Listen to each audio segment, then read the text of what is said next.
कांग्रेस रे भक्त दास भाभी देइछंती से 14 नुह 140 आसन पाई स्वप्न गोटा शून जोड़ी ना कौन बुझे से शूनटा बाँ पट रहा कथा जेहतु 147 तीन अंक विशिष्ट आसन शूनटा बाँ पट रहे हिसाब से डाण पट को मन मन छाड़ी जमी कहले अनास्था आणबरी ये संख्या अच्छी ना एवं प्रथम घोषणा कर राज्यसभा आसन दब कांग्रेस आम समर्थन विजेडी कहीं आग चला राजनीति को गोटे बहकालिया भाया कले हेनी।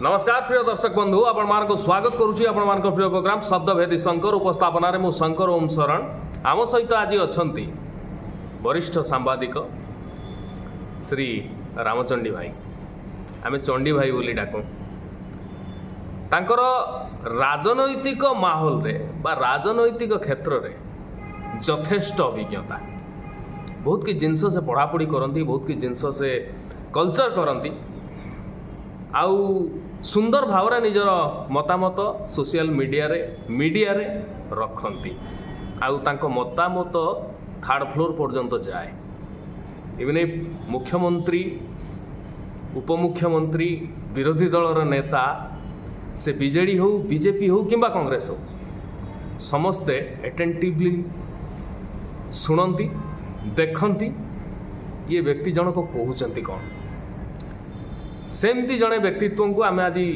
आमर ये प्रोग्राम रे पाइछु किछि चर्चा करिबा राजनैतिक चर्चा विशेष करी जो निकट रे अच्छी आमर राज्यसभा निर्वाचन ताकू नहीं कि जो अंक गणित एबेठू मिशाण फेड़ाण गुणन हरण सब प्रकार चली राज्य राजनीति रे ताकू नहीं कि किछि प्रश्न पचारिबा।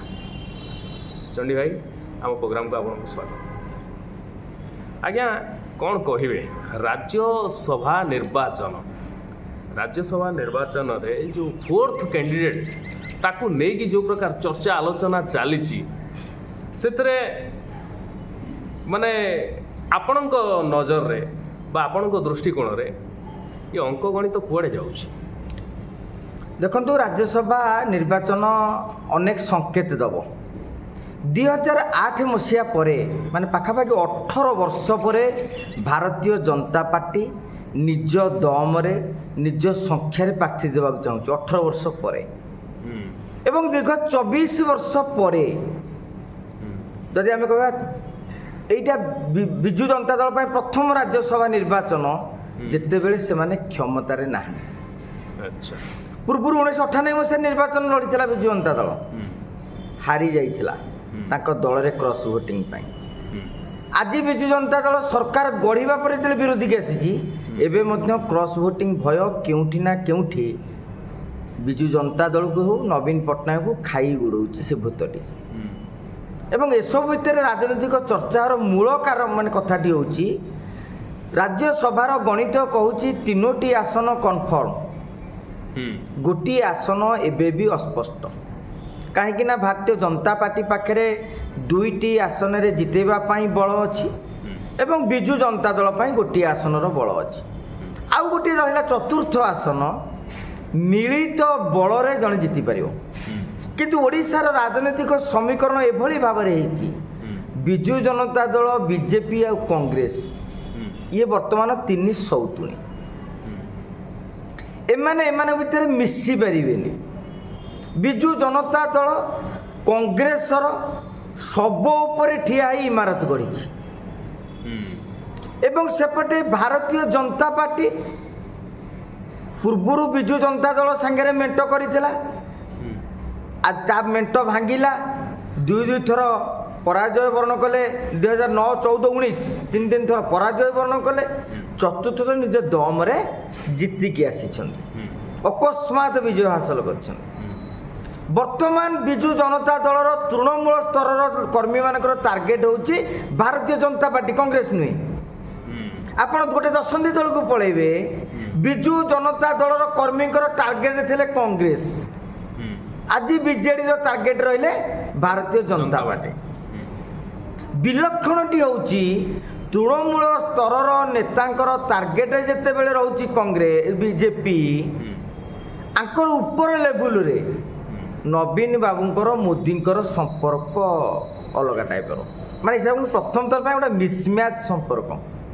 ମାନେ ବାପା ଚାହୁଁଛନ୍ତି ମିଶିବା ପିଲା କହୁଛନ୍ତି ନା ଏଭଳି ଏକ ଦ୍ୱନ୍ଦ୍ୱ ଭିତରେ ବିଜୁ ଜନତା ଦଳ ଅଛି। ପୂର୍ବରୁ 2024ରେ ହାରିବା ପରେ ଆପଣ ଦେଖିବେ କିଛି କିଛି କେନ୍ଦ୍ର ସରକାର ବିଲ୍ ପାସ୍ ହେଉ ଉପରାଷ୍ଟ୍ରପତି ନିର୍ବାଚନ ହେଉ ପ୍ରତ୍ୟକ୍ଷ ଭାବରେ ହେଉ ବା ପରୋକ୍ଷ ଭାବରେ ହେଉ ୱାକଫ ବିଲ୍ର ଝଡ଼ କଥା ବି ଏବେ ଲୋକଙ୍କ ମନରୁ ଲିଭି ନାହିଁ। କାହିଁକି ନା ଉପର ଲେବୁଲର ସେଟିଂଟା ଏବେ ବି ସେମାନେ ବିଜେପିକୁ ଭାବୁନାହାନ୍ତି ଶତ୍ରୁ ବୋଲି। ରାଜ୍ୟସଭା ନିର୍ବାଚନରେ ଏଚାଲ ବିଜୁ ଜନତା ଦଳ ଆଉ ଭାରତୀୟ ଜନତା ପାର୍ଟିର ଏଇଠି ଗୋଟେ ଏଇଟା ଧରା ପଡ଼ିବ। ଏଇଠି ଗୋଟେ କଥା ଦାମବାବୁ ସ୍ୱର୍ଗତ ଦାମବାବୁଙ୍କର ମନେ ପଡ଼ିଯିବ ଯେ ରାଜନୀତି ଗୋଟେ ରଙ୍ଗମଞ୍ଚ, ସେଠି ସମସ୍ତେ ଅଭିନେତା, ତେଣୁ ସେ ରଙ୍ଗମଞ୍ଚରେ ବିଜେଡ଼ି ବିଜେପି ଖାଲି ଲୋକ ଦେଖାଣିଆ ବିରୋଧ କରନ୍ତି କିନ୍ତୁ ତାଙ୍କର ଭିତରେ ସାଣ୍ଡଗାଣ୍ଡ ଭଲ ଥାଏ, ଯେଉଁଟା ତୃଣମୂଳ ସ୍ତରରେ ଲୋକ ବୁଝିବାକୁ ନାରାଜ। କାହିଁକି ଏମିତି ହୁଏ? ଲୋକ ଆମର ଟିକେ ଡେରିରେ ବୁଝନ୍ତି, ଓଡ଼ିଆ ଲୋକ ବଢ଼ିଆ ବୁଝନ୍ତି। ଗୋଟେ ସମୟ ଥିଲା କଂଗ୍ରେସ ଯାହା କରିଛି କହିଲେ କଂଗ୍ରେସ ଜାନକୀ ବାବୁଙ୍କ ସରକାର ବିରୁଦ୍ଧରେ ଯାହା ଆସୁ 1980ରେ ଜିତିଲେ, 85ରେ ଜିତିଲେ, 90ରେ ଏତେ କମ୍ ମାତ୍ର 10 ସିଟ୍ ପାଇଲେ 90 ମସିହାରେ କଂଗ୍ରେସ, ପୁଣି 95 ରିଟର୍ଣ୍ଣ କଲା। କଥା ହେଉଛି ଆମ ଓଡ଼ିଆ ଲୋକ ଏ ଯେଉଁ କହନ୍ତି ପାଣି ଭଳି, ଆପଣ ଦେଖିବେ ବାଲିଟାରେ ଫଟକିନା ଗରମ ହେବ ଫଟକିନା ଥଣ୍ଡା ହେବ, କିନ୍ତୁ ପାଣିଟା ଡେରିରେ ଗରମ ହେବ ଡେରିରେ ଛାଡ଼ିବ। ଆମ ଓଡ଼ିଆ ଲୋକ ହେଉଛନ୍ତି ପାଣି ଭଳି। 2024ରେ ଆରେ ଯେତେବେଳେ ଓଡ଼ିଆ ଅସ୍ମିତାର ପ୍ରଭାବ ପଡ଼ିଲା ପାଣ୍ଡିଆନକୁ ଟାର୍ଗେଟ୍ କରାହେଉଛି, ଆପଣମାନେ କେବଳ ପାଣ୍ଡିଆନ ଚାରିଆଡ଼େ ବୁଲୁଛନ୍ତି, ସେତେବେଳେ ବିଜେଡ଼ି ନେତାମାନେ କ'ଣ କହିଲେ? ଆରେ କିଛି ନାହିଁ, ଲୋକେ ଜାଣିଛନ୍ତି ପାଣ୍ଡିଆନଙ୍କ ସଭାରେ କେତେ ଗହଳି। ଆରେ ଭାଇ ତେମେ ବି କାଲି 5 ଲକ୍ଷ ଟଙ୍କା ଧରିକି ଏଇଠି ବସ, ଆମ ଅଫିସ୍ ତଳେ କି ଏଇଠି ତଳକୁ ଟିକେ ପଳାଅ, 5000 ଲୋକଙ୍କୁ ଡାକିବା କାହିଁ ଜିନ୍ଦାବାଦ, 10,000 ଜିନ୍ଦାବାଦ। ଲୋକ ଭାଇ ଗୋଟେ ପଦ କହିଲେ ଯେ 1000 ମିଳୁଛି, ଖଟିକି କାହିଁ ଖାଇବି? ଗୋଟେ ଦିନ ମୁଁ ଛୁଟି ପାଇଲି, ଘଣ୍ଟାଏ ରାଲିରେ ଗଲି, ଆଜ୍ଞା ଲୋକ ଗଦା ହେଇପାରିବେ ଟଙ୍କାରେ। ଆପଣଙ୍କୁ ଗୋଟେ ଗପଟିଏ କହିଦେଉଛି, ବିଜେଡ଼ି ଲୋକଙ୍କୁ ଟିକେ ଝଟକା ଲାଗିପାରେ ଖଟକା ଲାଗିପାରେ। ଗପଟି ହେଉଛି ସରସ୍ୱତୀ ଯାଉଛନ୍ତି ଗଧଙ୍କ ଉପରେ ବସିକି, ବାଟରେ ଲୋକମାନେ ମୁଣ୍ଡିଆଟେ ମାରୁଛନ୍ତି, କାହାକୁ ମୁଣ୍ଡିଆ ମାରୁଛନ୍ତି? ସରସ୍ୱତୀ। ଗଧ ଭାବିଲା କ'ଣ ମୋତେ ରିଟର୍ଣ୍ଣ କଲାବେଳକୁ ଆପଣ ଟିକେ ଟେକା ମରା ହେଲା। ବର୍ତ୍ତମାନ ପାଣ୍ଡିଆନଙ୍କ ଅବସ୍ଥା ସିଏ ହେଇଛି ନାହିଁ କୁହନ୍ତୁ? ତାଙ୍କରି ଦଳର ଲୋକମାନେ ତାଙ୍କୁ ବିରୋଧ କରୁଛନ୍ତି କି ନାହିଁ? ଆମେ ବେଳେବେଳେ କ'ଣ ହୁଏ, ନେତାମାନେ ଏକ୍ସେଲ ସିଟ୍ରେ ଆଜିକାଲି ରାଜନୀତି ହେଇଯାଉଛି, ସର୍ଭେରେ ରାଜନୀତି ହେଇଯାଉଛି। ଯଦି ଏକ୍ସେଲ ସିଟ୍ରେ ଆଉ ସର୍ଭେରେ ଅଙ୍କ କଷା ହଅନ୍ତା ତାହେଲେ ଏ ଯେଉଁ କାହାର ଶୁଦ୍ଧ ଘରକୁ, କାହାର ବ୍ରତ ଘରକୁ, କାହାର ଜନ୍ମଦିନକୁ, କାହାର ବାହାଘରକୁ, କେଉଁଠି ଯଜ୍ଞକୁ, ଫୁଟବଲ କ୍ରିକେଟ ଭଲିବଲ ଠାରୁ ଧରିକି ଏ ଯାତ୍ରା ଗୁଡ଼ା କେହି କରନ୍ତିନି କି ନେତାମାନେ? ବେଳେବେଳେ ମାନେ କ'ଣ ହୁଏ, ଯେମିତି ଆମେ ସବୁ ପ୍ରଶାନ୍ତ କିଶୋର କ'ଣ ନା ସେ କାଗଜପତ୍ରରେ କରନ୍ତି, ସେମିତି ହୁଏନି। ପ୍ରଶାନ୍ତ କିଶୋର ଯଦି ଭଲ ରଣନୀତିକାର ଏତେ ଲୋକଙ୍କୁ ଜିତେଇ ଦେଉଥିଲେ, ତାଙ୍କଠି ପ୍ରୋବ୍ଲେମ୍ କ'ଣ ହେଲା ପୁଛ? ମାନେ କ'ଣ କି ଆପଣ ଏକ୍ସେଲରେ ସର୍ଭେରେ ଗୋଟେ ଭାବିବେ ଅଲଗା କଥା। ଆପଣ ମାର୍କ କରନ୍ତୁ, ନୂଆପଡ଼ା ଉପନିର୍ବାଚନ ପୂର୍ବରୁ ଗୋଟେ ମାହୋଲ ଜମିଲା ଯେ ବିଜେଡ଼ି ବହୁତ ଦମଦାର, ନବୀନ ପଟ୍ଟନାୟକ କି କ୍ରେଜ୍, ଆମେ ବି କହିଛୁ। କିନ୍ତୁ ଗ୍ରାଉଣ୍ଡ ରିଅଲ୍ଟକୁ ଆସିଲା, ଏ ଭାରତୀୟ ଜନତା ପାର୍ଟି କିଛି କରୁନି, ଆମକୁ ମୂଳ ପୋଛ ହେଇଗଲା, ପୋଛିକି ଜିତିଲେ।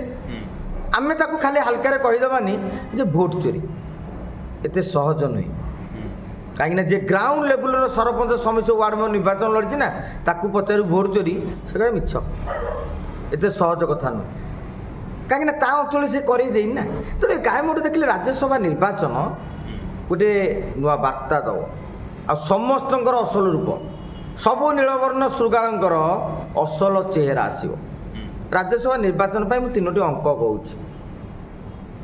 କଂଗ୍ରେସରେ ଭକ୍ତ ଦାସ ଭାବି ଦେଇଛନ୍ତି ସେ 14 ନୁହଁ 140 ଆସନ ପାଇଛନ୍ତି। ସ୍ୱପ୍ନରେ ଗୋଟେ ଶୂନ ଯୋଡ଼ିଛନ୍ତି ନା କ'ଣ ବୁଝିବନି, ସେ ଶୂନଟା ବାଁ ପଟେ ରହିବା କଥା।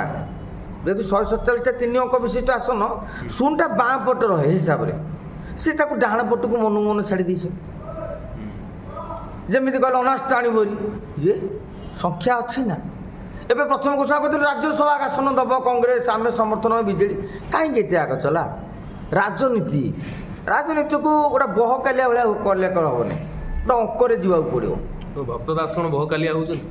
ଦେଖନ୍ତୁ ଗାଁ ଗହଳିର ଶବ୍ଦ ଏଇଟା, ଅନେକ ଲୋକ ଗାଁ ଗହଳିର ଶବ୍ଦ କରନ୍ତି ବହକାଲିଆ ହେଇଛି ରେ ନା। ମାନେ ଆଗ ଚଲା ହେଇଯାଉଛି ରେ ଚଲା ବୁଝିଲେ କି ମାନେ ଅତୁଟା ମାମଲତିକାରୀ ମାନେ ନିଜ ଗୋଟା ଅତି ମୁଣ୍ଡି ଭାବୁଥିବ ଏମିତି ଗାଁ ଗହଳି ଯେମିତି ପିଲା ନୁହନ୍ତି ମୁଁ ସେଇ ରଣନୀତି ଅନୁସାରେ କହୁଛି ଶକ୍ତି ନାହିଁ ଜିତିବା ପାଇଁ 30 ଆସନ ଦରକାର ତମର ଅଛି 14 ମାନେ ଅଧା ବି ନାହିଁ ଯଦି ଆମର CPIM ବିଧାୟକ କଥା ମିଶାଇବା ତାହେଲେ 15 ଅଧା ହେଲା ଆଉ ଅଧା ଶକ୍ତି ନାହିଁ ତା ଦେହରେ କହିବ ମୁଁ ଜିତେଇଦେବି କଂଗ୍ରେସରୁ ପାର୍ଟି ଦେବି ଠିକ୍ ଅଛି ଏବେ ଯେଉଁଟା ପ୍ରସ୍ତାବ ଦେଲେ ଗ୍ରହଣୀୟ ନବୀନ ପଟ୍ଟନାୟକଙ୍କୁ ଭେଟିବି ଆମେ ବିରୋଧୀ ଦଳ କିଛି ନିରପେକ୍ଷ ଲୋକଙ୍କୁ ଭାବିବା ଯେମିତି ଗୋଟେ ସାହିତ୍ୟିକଟେ ଗୋଟେ କ୍ରୀଡ଼ାବିତ୍ଟେ ବହୁତ ଲୋକ ସେମିତି ଅଛନ୍ତି ଦବା ରହିଛି ସେଭଳି କ୍ଷେତ୍ରରେ ଗୋଟି ଚାଳନା କଲେ ମଧ୍ୟ ବିଜେପିକୁ ଚକମା ଦେଇକି ଏ ମିଳିତ ପ୍ରାର୍ଥୀ ଜିତିପାରିବେ ଅଙ୍କ କହୁଛି ଆଉ କିଏ କାହାର କ୍ରସ୍ ଭୋଟିଂ ଟଙ୍କା ନେଇକି ଘୋଡ଼ା ହେଇକି ବିକ୍ରି ହେବ ସେ ସମୟରେ ଆସିଲେ ପୁଣି ଆଲୋଚନା କରିବା ଏବେର ଅଙ୍କ ଏ କଥା କହୁଛି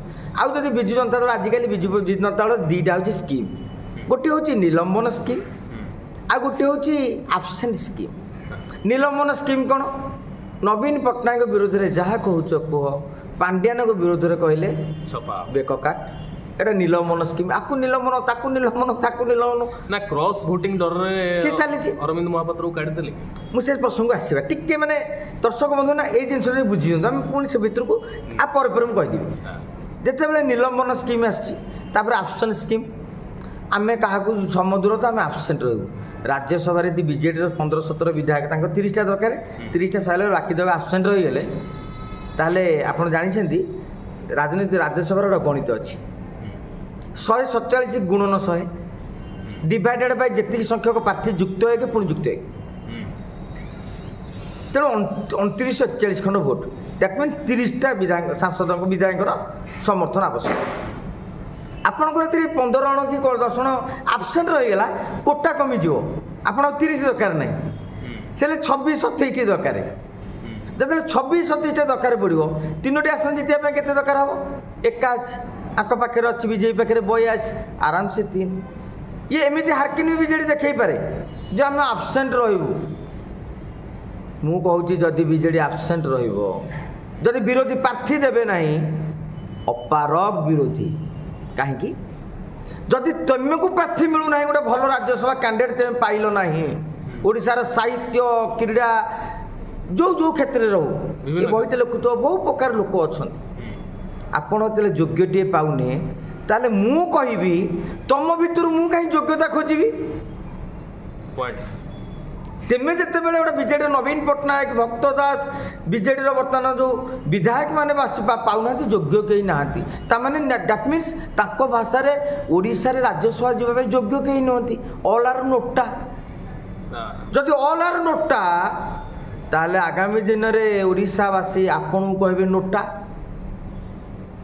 ମୁଁ ତମ ଭିତରୁ କାହିଁ ଯୋଗ୍ୟ ଇଏ ବିଧାୟକ ଯୋଗ୍ୟ କାହିଁ ଭାବିବି এই বিধায়ক যে যোগ্য বিধায়ক সেটা যোগ্য লোক ওড়িশার খোঁজি পারুনাহান্তি তাহলে মু কহিবি এ রাজ্যকু শাসন দীর্ঘ সময় করিଥିବା কংগ্রেস এবং বিজু জনতা দল যে 24 বর্ষ শাসন করছিলা অপারগ সৃষ্টি করছেন ওড়িশার ওড়িশার একটা ট্যালেন্টেড লোক সৃষ্টি হয়ে পাইলেনি যা গোটা রাজ্যসভা পঠা যাই পারিব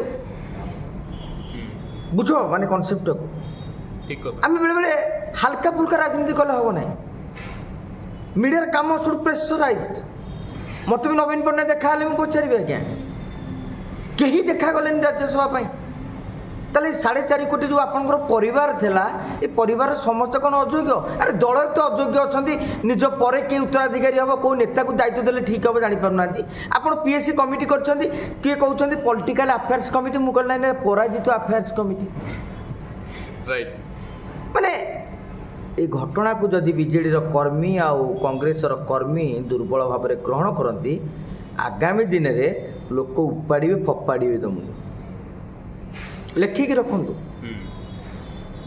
ଯେଉଁ ମୌକାରେ ଯେଉଁଟା ମୁଁ ଗୋଟେ ଆହ୍ୱାନ ଦେଇଥିଲି ପାଣ୍ଡିଆନ ସେଟିଂ କଲେ ଅଶ୍ୱିନୀ ବୈଷ୍ଣବ ସାଙ୍ଗରେ ଶକ୍ତି ନାହିଁ ବିଜେପିର ପ୍ରାର୍ଥୀ ଦେଲା ବିଜେଡ଼ି ସମର୍ଥନ କଲା ଯେତେବେଳେ ବିଜେଡ଼ି ବି ଗୋଟେ ଜିତେଇ ପାରିଥାନ୍ତା ତୁମେ ଦାନ କଲ ବା ସରେଣ୍ଡର କଲ ଯାହା ବି କଲ ପାଣ୍ଡିଆନ ଆଉ ତାଙ୍କ ସ୍ତ୍ରୀ ତ ହମ ହମ ହେଉଛନ୍ତି ବିଜୁ ଜନତା ଦଳ ନେତୃତ୍ୱ ନେବା ପାଇଁ ଆରେ ଦମ୍ ଅଛି ଯଦି ଚତୁର୍ଥ ପ୍ରାର୍ଥୀ ତେମେ ହୁଅ ଯେମିତି କୁଲୁ କୁଲୁ ହେଇକି ଅଶ୍ୱିନୀ ବୈଷ୍ଣବଙ୍କୁ 2 ଥର ସମର୍ଥନ କରିଛ ସେମିତି ଅଶ୍ୱିନୀ ବୈଷ୍ଣବ କିମ୍ବା ବଡ଼ ନେତାଙ୍କୁ ଭେଟିକି ଯେ ବିଜେପି ଦୁଇଥର ଜିତେଇଥିଲା, ବିଜେଡ଼ି ତୁମକୁ ଦୁଇଥର ଜିତେଇଛି, ତେମେ ଥରେ ଜିତାଅ, ଜାଣିବା ପାଣ୍ଡିଆନ ଜଣେ କାଢୁଆ ବ୍ୟକ୍ତି, ତାହେଲେ ଦଳରେ ବି ଦବଦବା ବଢ଼ିବ।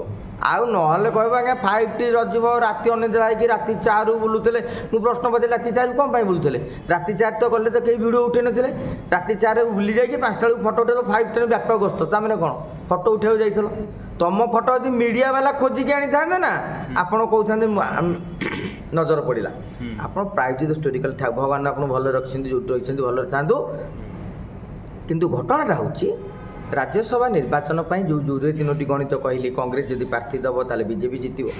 ଗୋଟିଏ ବାଟ, ଗୋଟିଏ ପ୍ରାର୍ଥୀ କିଏ ବାହାରନ୍ତୁ କି ଦଳ ଭିତରେ 4-5 ଜଣ ନେତାଙ୍କ ମାନେ ଯେଉଁମାନେ ମୁଁ କହୁଛି ରାଜନୈତିକ ନେତା ଦିଅନ୍ତୁନି, ବିବାଦ ହେବ ତ ଭାବୁଛନ୍ତି, ରାଜନୈତିକ ନେତାଙ୍କୁ ଦେବା ଦରକାର ନାହିଁ। ଆପଣ କଳା ସାହିତ୍ୟ ସଂସ୍କୃତିରେ କେତେ ବହୁତ ଲୋକ ଅଛନ୍ତି। ନବୀନ ପଟ୍ଟନାୟକ ସବୁବେଳେ ସରପ୍ରାଇଜ୍ ଦିଅନ୍ତି। ସାଧାରଣ ନାଗରିକଙ୍କୁ ଧାନ ବିଲ ଖସ ଖସ କହୁଥିବା ଲୋକଙ୍କୁ ମଧ୍ୟ ଆମେ ଏମ୍ପି କରିଦେଇ ପାରୁଛେ। ଲେଟସ୍ କିଏ ଜଣେ ଭଲ ଘୁଡ଼ିକି ବଜାଉଥିବ ଦେଇଦିଅ, କିଏ ମନା କରୁଛି ତୁମକୁ? ଭଲ ଓଡ଼ିଶୀ ନୃତ୍ୟଜ୍ଞ ନା ତାଙ୍କୁ ଦେଇଦିଅ, କିଏ ଗୋଟେ ଭଲ ବହି ଲେଖିଛି ପ୍ରତିଭା ରାୟଙ୍କ ଭଳିଆ ତାଙ୍କୁ ଦେଇଦିଅ, କି ଅନ୍ୟ କିଏ ଲେଖିଛି ତାଙ୍କୁ ଦେଇଦିଅ। ଅସୁବିଧା କ'ଣ ଅଛି? ଆପଣ ପରା ସରପ୍ରାଇଜ୍ ମାଷ୍ଟର, ସରପ୍ରାଇଜ୍ ଦିଅନ୍ତୁ। ଆପଣ ଯେତିକି ଲୋକଙ୍କୁ ମନ୍ତ୍ରୀ କରିଥିଲେ ଯୋଗ୍ୟ ଥିଲା? 3ଟା ମନ୍ତ୍ରୀ ପରେ ଆପଣ ବିଧାନସଭାରେ 4 ମାସ ଧରିକି ଯେମିତି ଥରିଲେ ଖାଲି।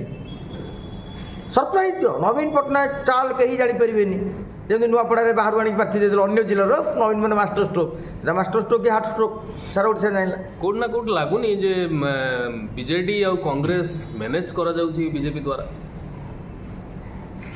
ଦେଖନ୍ତୁ, ରାଜନୀତିରେ ଏମିତି ହୁଏ। କଂଗ୍ରେସ ବାଲା ଅତୀତରେ ବିଜେଡ଼ି ପାଖରେ ବିକ୍ରି ହେବାର ଅନେକ ଗଦା ଗଦା ନଜିର ରହିଛି। ଇରେ ତାଙ୍କର ଜଣେ ପିସିସି ସଭାପତି ମଞ୍ଚ ଉପରେ କହିଲେ ନବୀନ ବାବୁ ଡିଲ୍ କରିକି ମୋ ପଦବୀ ନେଇଯାଇଥିଲେ। ତାଙ୍କର ପୂର୍ବତନ ସଭାପତି ତାପରେ ବାଇଟ୍ରେ କହିଲେ ତାହେଲେ ତେମେ ଯେଉଁ ସଭାପତି ହେଇଛ ନବୀନ ବାବୁଙ୍କୁ ଡିଲ୍ରେ ଆସିନ ତ? ଏ ଇତିହାସ ସାକ୍ଷୀ ଅଛି।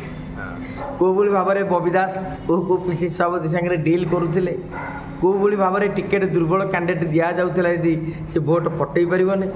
ଗଦା ଗଦା ଉଦାହରଣ। ଅବଶ୍ୟ ଏତିକି, ଆମ ନେତାମାନେ ଯେତେବେଳେ ଗାଲୁଆ ଆମେ ତାଙ୍କୁ ପଚାରିବୁ ଏଇଟା କ'ଣ ସତ୍ୟ, ସେ କହିବେ କପୋଳ କଳ୍ପିତ, ମାନେ ଆଖିକି ମାନେ ଅନ୍ଧ ବି କରିଦେବେ ମାନେ। କିନ୍ତୁ ସମସ୍ତେ ଜାଣିଛନ୍ତି ସତ କ'ଣ। ଯେମିତି କୁହାଯାଏ ମା ଜାଣେ ବାପ, ମନ ଜାଣେ ପାପ, ଠିକ୍ ସେଇଭଳି ଭାବରେ। ତେଣୁ ବର୍ତ୍ତମାନ ଗୋଟେ ପରୀକ୍ଷାର ବେଳ। ବିଜୁ ଜନତା ଦଳ 29 ବେଳକୁ ସେ ନିଜ ହାତରେ ନବୀନ ବାବୁ ଶଙ୍ଖ ଫୁଙ୍କିବେ ନା ଏପଟେ ମୋଦି ଗୋଟିଏ ହାତରେ ଫୁଲ ଧରିଦେବେ, ଇଏ ଗୋଟେ ଶଙ୍ଖ ଦେଖିକି ଏଇଭଳିଆ ପୁଣି ନବଗୁଞ୍ଜର ରୂପ ତାଙ୍କର ଆରମ୍ଭ ହେବ। ନବଗୁଞ୍ଜର କଥା ଆମେ ଯେ ବିଭିନ୍ନ ପ୍ରକାର ଜିନିଷ ସେଟିଂ ହେଇକି ସବୁ ନବଗୁଞ୍ଜର ଯେମିତି ହେଇଥିଲେ, ଇଏ ବିଜେପି କଂଗ୍ରେସ ଏଇ ଯେଉଁ ବିଜେପି ବିଜେଡ଼ି ଏମିତି ରୋଲ୍ କରିବେନି ତ? ଉଠିବାକୁ ବାଟ ଅଛି। କିନ୍ତୁ କଥା ହେଉଛି ନବୀନ ବାବୁ କ'ଣ ଚିନ୍ତା କରୁଛନ୍ତି, ସେ କ'ଣ ଚିନ୍ତା କରୁଛନ୍ତି ନାହିଁ ମୁଁ ମଧ୍ୟ ଜାଣିପାରୁନାହିଁ। କ'ଣ ଚିନ୍ତା କରୁଛନ୍ତି ତାଙ୍କ ନେତା ବି ଜାଣିପାରୁନାହାନ୍ତି। ଚତୁର୍ଥ ପ୍ରାର୍ଥୀ ଦିଲ୍ଲୀପ ରାୟ ନା ସୁଜାତା ପାଣ୍ଡିଆ କିଏ? ଦୁଇଟାକୁ ନେଇକି, ଦୁଇଟା ନାଁକୁ ନେଇକି ସାରା ରାଜ୍ୟରେ ବର୍ତ୍ତମାନ ଚର୍ଚ୍ଚା। ଦେଖନ୍ତୁ, ଦିଲ୍ଲୀପ ରାୟ 2002 ମସିହାରେ ଚ୍ୟାଲେଞ୍ଜ ଦେଲେ ନବୀନ ପଟ୍ଟନାୟକ, ସ୍ୱାଧୀନ ଲଢ଼ିଲେ, ଜିତେଇକି ଦେଖିଲେ। ଆଜି ଦିଲ୍ଲୀପ ରାୟ ହେଉଛନ୍ତି ଭାରତୀୟ ଜନତା ପାର୍ଟିର। ଦିଲ୍ଲୀପ ରାୟ ଯଦି ଭାରତୀୟ ଜନତା ପାର୍ଟିରୁ ପ୍ରାର୍ଥୀ ହୁଅନ୍ତି ଆଉ ନବୀନ ବାବୁ ତାଙ୍କୁ ସମର୍ଥନ କରନ୍ତି, ଯେଉଁଟା ମୁଁ ପୂର୍ବରୁ କହୁଥିଲି ବିଜେପିରେ ସମର୍ଥନ କଲେ ଯେଉଁ ଇମ୍ପାକ୍ଟଟା ନେଗେଟିଭ୍ ଇମ୍ପାକ୍ଟଟା ପଡ଼ିଥାନ୍ତା, ପଡ଼ିବ ନାହିଁ ବିଜୁ ଜନତା ଦଳ ଉପରେ। କାହିଁକି? ଗୋଟେ ନ୍ୟାରେଟିଭ୍ କରାଯାଇପାରିବ ଯେ ଏ ଲୋକଟି ବିଜୁ ଜନତା ଦଳ ତିଆରି କରିଥିଲା, ତାର ବହୁତ ବଡ଼ ଭୂମିକା ରହିଥିଲା। ତେଣୁ ଦିଲ୍ଲୀପ ରାୟ ଜଣେ ବ୍ୟକ୍ତିତ୍ୱ ଯାଆନ୍ତୁ। ଯଦି ସୁଜାତା ଯିବେ ମାନେ ଲଢ଼ନ୍ତି ବିଜୁ ଜନତା ଦଳ ପକ୍ଷରୁ, ବିଜେପି ସମର୍ଥନ କଲା ପରେ ଯାଇକି ସେ ଲଢ଼ିବେ, ସେଇଟା ଫାଇନାଲ୍ ହେଲା ପରେ। ଯଦି ସେତକ ହେଇଗଲା, ପୁଣି ରାଜନୈତିକ ବିରୋଧୀ ମାନେ ନ୍ୟାରେଟିଭ୍ ସେଟ୍ କରିବେ ବକ୍ତା ଆସମ ଭଳିଆ, ବୁଝିଲେ କି? ଆରେ ପାଣ୍ଡିଆନ ସେତେବେଳେ ଉପମୁଖ୍ୟମନ୍ତ୍ରୀ ହେଇଥାନ୍ତେ ବୋଲି ତେବେ ତ ଭୋଟ ଦେଲନି ଏ ଓଡ଼ିଆବାସୀ। ଆଜି ଯେତେବେଳେ ସୁଜାତା କାର୍ତ୍ତିକେୟନ ଏତେ ବାଟକୁ ଗଲେ, କାଲି ବିଜେଡ଼ିର ମଙ୍ଗ ଧରିବେ, ଏଠି ମୁଖ୍ୟମନ୍ତ୍ରୀ ବିଜେପିର, ବିଜେଡ଼ିର ଉପମୁଖ୍ୟମନ୍ତ୍ରୀ ହେବେ। କଥା ଥିଲା ଯେ ସେ ଦମ ନିଜ ଦମରେ କାଳେ ହେଇଥାନ୍ତେ, ବର୍ତ୍ତମାନ ମିଶିକି ହେବେ। ରାଜନୀତିରେ ମିଶ୍ରଣ ଫ୍ରଣ କାହିଁକି ହେବ? 2029 ବେଳକୁ ପ୍ରଧାନମନ୍ତ୍ରୀ ନରେନ୍ଦ୍ର ମୋଦିଙ୍କର 3ଟା ପାଳି ସରିଯାଇଥିବ। ଆପଣ ସାଧାରଣତଃ ଜାଣିଛି ଯେଡ଼େ ବଡ଼ ଲୋକପ୍ରିୟ ହେଉ ଆପଣ ସମସ୍ତଙ୍କୁ ସନ୍ତୁଷ୍ଟ କରିପାରିବେନି, ସବୁ ବର୍ଗକୁ ସନ୍ତୁଷ୍ଟ କରିପାରିବେନି। ତେଣୁ ଗୋଟିଏ ଇଏ ଆସିବ କ'ଣ ଆଣ୍ଟି ଇନକମ୍ବେନ୍ସି। ହଁ ଆଣ୍ଟି ଇନକମ୍ବେନ୍ସି କେତେବେଳେ ଆସିବ କେଉଁ ରୂପରେ ଆସିବ ଆପଣ ତାକୁ ଜାଣିପାରିବେନି। ସେଇଟା କେବଳ ଇଲେକ୍ସନ୍ 2-4 ମାସ ପୂର୍ବରୁ ଆପଣ ଜାଣିବେ, କେହି ଜାଣିପାରିବେନି। ନବୀନ ବି ଜାଣିପାରିନଥିଲା ଆଣ୍ଟି ଇନକମ୍ବେନ୍ସି ଏତେ ଜୋର। ଆଣ୍ଟି ଇନକମ୍ବେନ୍ସି ଅଛି କିନ୍ତୁ ଏତେ ଜୋର ଫ୍ଲୋ ହେବ ବୋଲି ସେ ଜାଣିନଥିଲେ। ସେ ଭାବିଥିଲେ 2-4% ଭୋଟ୍ ମାଇନସ୍ ହେଇଯିବ କି ଅମସମ ହେବ, ଗୋଟେ କନଷ୍ଟିଚ୍ୟୁଏନ୍ସିରେ 4-5 ହଜାର ଭୋଟ୍ ଯିବ। ତାଙ୍କ ନିଜ କନଷ୍ଟିଚ୍ୟୁଏନ୍ସିରେ ମାତ୍ର 3,000-4,000 ସେ ଲିଡ୍ ନେଇଛନ୍ତି। ମାନେ ତେଣୁ ମୋଦି ବି ଟ୍ରାକ୍ ରଖୁଛନ୍ତି ଆଗାମୀ ଦିନରେ। ଗୋଟେ ପଟେ ତାଙ୍କର ଅମିତ ଶାହା ଏବଂ ଯୋଗୀ ଆଦିତ୍ୟନାଥ, ଯେମିତି ଏବେ ପ୍ରଶ୍ନ ଉଠିଲାଣି ମୋଦିଙ୍କ ପରେ କିଏ, ଶାହା ଏବଂ ଯୋଗୀ ଆଦିତ୍ୟନାଥ ଦୁଇଟା ଏକ ଅଲଗା ଗୋଷ୍ଠୀ। ଭାରତୀୟ ଜନତା ପାର୍ଟି ତୁମେ ବୁଝିପାରିବନି ତାଙ୍କ ଖେଳ ଗୁଡ଼ାକ। କଂଗ୍ରେସର କ'ଣ କି ଆଗ ଚଲା ମାନେ କହିଦେବେ ମିଡ଼ିଆରେ। ଆପଣ ଦେଖିବେ ଇସ୍ରୋର ସୂତ୍ର ଗୋଟା ଲିକ୍ କରିଦେବ ଗୁଇନ୍ଦା ହେଇକି, ଅତିରେ ବି ହେଇଛି, ମାନେ ଗୋଟା ସୂତ୍ର ପାଇଯିବ କ'ଣ କ'ଣ ହେଇଛି। କିନ୍ତୁ ଭାରତୀୟ ଜନତା ପାର୍ଟିରେ କ'ଣ ଚାଲିଛି ଆମେ ସୂତ୍ର ପାଇବେନି। ଏବେ ଏତେ ବିବାଦ ବିଭେଦ ଚାଲିଛି।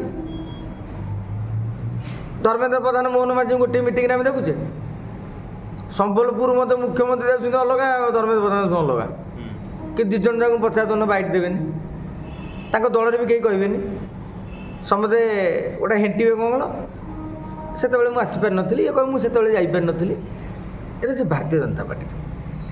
ଆଣ୍ଟି ଇନକମ୍ବେନ୍ସି ବହିଲେ ସେଇ ସମୟରେ ମନେକର ତୁମର ଏଠୁ କିଛି ଲସ୍ ହେଇଯିବ, ଏପଟୁ କିଛି ଲାଭ ହେବ। এইটা হচ্ছে আন্টি ইনকম্বেন্সি রোকিয়া ପାଇଁ ଗୋଟେ ବାଟ। ତୁମର ଯଦି ୟୁପିରେ କିଛି ସିଟ୍ ମାଇନସ୍ ହେଲା, ଗତଥର ମାଇନସ୍ ହେଇଥିଲା ବହୁତ, କି ମହାରାଷ୍ଟ୍ରରେ ବର୍ତ୍ତମାନ ଯେଉଁ ସିଚୁଏସନ୍ କାଲି ବଦଳିବ, ଅଜିତ ପାୱାର ମରିଗଲେ କ'ଣ ହେବ କି ଜାଣି ହେଉନି। ହୁଏତ ଏନ୍ସିପି ଏକାଠି ହେଇପାରନ୍ତି କି ତାଙ୍କ ସ୍ଥିତି ନେବେ, ଯାହା ବି ହେଉ। କିନ୍ତୁ ଶରଦ ପାୱାରଙ୍କ ଗୋଷ୍ଠୀ ପାୱାରଫୁଲ୍, କାହିଁକିନା ଅଜିତ ପାୱାରଙ୍କୁ ଦେଖିକି ମାନେ ଗୋଟେ ଉଦାହରଣ ଭାବରେ ଦେଉଛି। କାଲି ସେଠି କିଛି ଅସୁବିଧା 5-10% ଭୋଟ୍ କମିଯିବ କି 5-10 ସିଟ୍ କମିଯିବ, ଆଣି ନେବେ କେଉଁଠୁ? ଓଡ଼ିଶା ହେଇଗଲେ 147, ବିଜେଡ଼ି ଆଉ ବିଜେପି ମେଣ୍ଟ ହେଇଯିବେ, ପୁଣି ସେମିତି 21 ନେଇଯିବେ। ଏବଂ ଆପଣଙ୍କୁ ଦେଖିବେ ବିଧାନସଭା ବି 120-130 ନେଇଯିବେ। କଂଗ୍ରେସ ସେମିତି 10-15 ଟଙ୍କା ଅଛି, ତାରା ବାହିନୀ ପଟେ ଟାଣ ନେତା ବୋଲି ଯେଉଁମାନେ ନିଜ ଦମରେ ଜିତନ୍ତି ସେଇ ନେତାମାନେ କେବଳ ଜିତିପାରିବେ। ଏଇଟା ହେଉଛି ତରିକା। ତେଣୁ ସିଏ ବି ବାଟ ଜଗିଛନ୍ତି ଯେ ଯଦି କଂଗ୍ରେସ ବିଜେଡ଼ି ମେଣ୍ଟ ହେଇଯିବ, ମୋଦିଙ୍କ ଡରଟା ସେଠି ରହିଛି। କଂଗ୍ରେସ ବିଜେଡ଼ି ମେଣ୍ଟ ହେଇଯିବ ଓଡ଼ିଶାରେ, ଏମାନେ ସରକାର କରିଦେବେ, ବିଜେପି ହାରିଯିବ। ଅଙ୍କ କହୁଛି କଂଗ୍ରେସର 32ଟା ଆସନରେ ଭଲ ପୋଜିସନ୍ ଅଛି।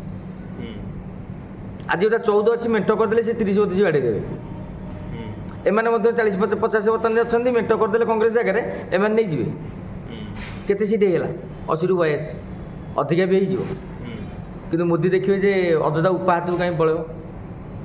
ରାହୁଲ ଗାନ୍ଧୀ ତ ମୁଁ ଗୋଟେ ଚେର କାଟି ଚାଲିଛି ନା, କାହିଁ ଓଡ଼ିଶାକୁ ଦେଇଦେବି। ତ ନବୀନ ବାବୁ ତ ବଢ଼ିଆ ଲୋକଟିଏ, କାନ୍ଧରେ ହାତ ପକେଇକି ନହେଲେ କହିବେ ଦେଖିए नवीन जी, अगर आप समर्थन नहीं करेंगे तो ईडी सीबीआई भेज के आपका नेता लोगों को ले जाऊंगा। बढ़िया ये बयस नवीन बाबू कहीं भाई ब्लड प्रेसर रे, दल तो मुख्य रे शेष पर्यंत जीवन पावर आउ केते यूज करते 98 मसीह केन्द्रमंत्री, तापर बर्तमान मंत्री, नालीवती खसी आउ भी सेमती लोभ भी नहीं। तेणु से कहले मोर कौन दरकार किला नहीं टेंशन रहा।